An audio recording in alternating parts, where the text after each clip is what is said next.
Welcome to the tutorial for the game of Go. This is part 1, in which we will give you an overview of how the game works to introduce you to what Go is and why it appeals to so many people. This part is for anyone who's curious about Go. If you plan to become a Go player yourself, we recommend that you also continue on to parts 2 and 3 of the tutorial. Go is at least 3,000 years old and is the oldest board game still played. It originated in China and from there spread through the rest of Asia, where it has historically been considered one of the 4 treasured arts that any cultured person should pursue.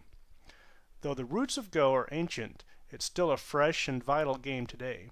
It's popular across Asia and has a growing following in the Western world as well. And even after thousands of years of study dedicated to the game, today's Go professionals are constantly trying out new moves and working out new ideas. Go starts with the simplest of materials and the simplest of rules, and from those simple beginnings build something of intricate and subtle beauty. To play the game, we use a board on which is a grid of lines and some black stones and some white stones. The number of lines on the board can vary, but there are 3 commonly used sizes.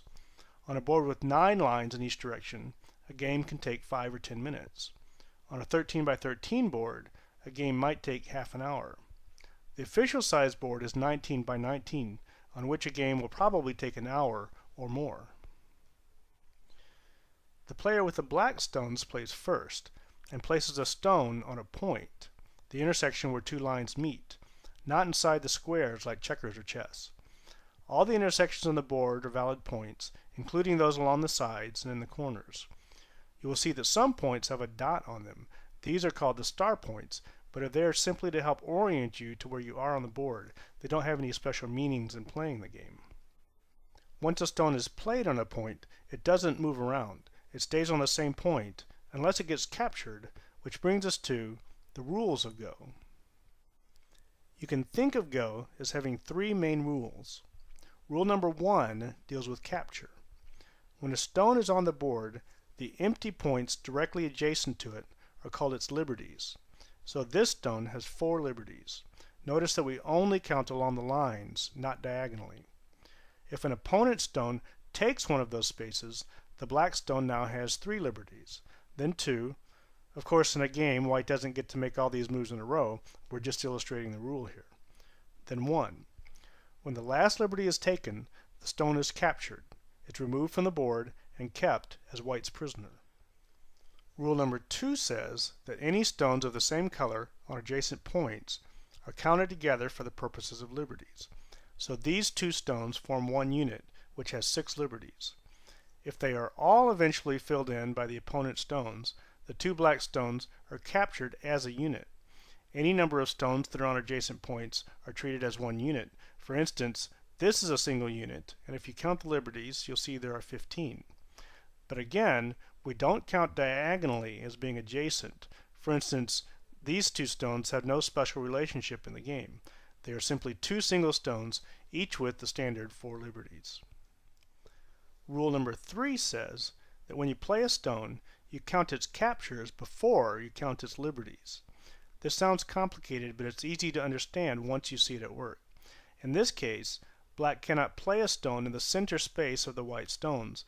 There are no liberties there for black. But if we surround the white group with black stones, the situation is different. Now the center space becomes the last white liberty. When black plays there, by rule number 3, the capture is counted first, after which, of course, the new black stone has plenty of liberties. And that's pretty much it for the rules of the game, aside from one special rule that we'll get to in part 2. Everything else about Go follows from putting these simple rules into action. The foremost implication that derives from the 3 rules is the concept of life and death. The black group in this example is unconditionally alive. By the rules of the game, there's nothing white can do to capture it. This is because it has 2 separate empty spaces that guarantee that these stones will always have a liberty. White can't play a stone in either of the empty spaces because the existence of the other empty space means that black stones still have a liberty, and therefore rule number 3 doesn't come into play. We call these empty spaces eyes, And this brings up what's probably the basic tenet of Go: two eyes is alive. The example group here is a trivial case. Living groups will end up having all kinds of different shapes, and their eyes will end up having different shapes, but the basic principle remains the same. This group, however, is not yet alive. Even though there's actually more empty space in the middle of this group, black has not yet divided it into two eyes to make life. If it's white's turn, a play at that same point means that this group is now dead. There's nothing black can do now to save it. Let's look at why. Black can't even try to capture the white stone, because this just reduces the black group to one liberty, and white could just capture it immediately. But if black just tries to ignore it, white can wait as long as necessary and then force the issue. Black can try to struggle by capturing, but white just plays here again, and the liberties just keep getting used up until finally the group gets captured. So here we see the flip side of life and death. One eye is dead. So, at the end of a Go game, each side will end up with some living groups around the board and perhaps some captured stones. Take this game, for example. The main part of each side's score comes from counting the amount of open territory enclosed by each side's groups. The points surrounded by black's groups are shown by the circles.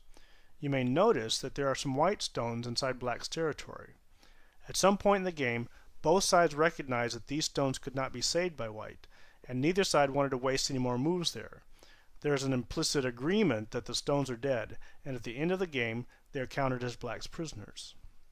The circles here are white's points. You may also notice that white has not divided his empty area into two eyes.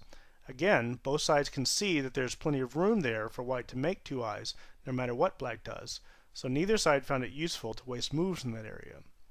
So we take the surrounded territory for each player, and to that we add the number of prisoners that they've captured during the game to get the total points for each side. So now you can see that the object of the game is not capture. Capture is just something that may happen during the game. The object of the game is balance. You get the same number of moves as your opponent, so you must spread your stones out to enclose the greatest amount of territory, but not let them get so far apart that they're separated and can't come together to form living groups. It's this skillful balance and efficient play that will win games. Also, since balance is not a cut and dried notion, the main skill used in the game is not calculation.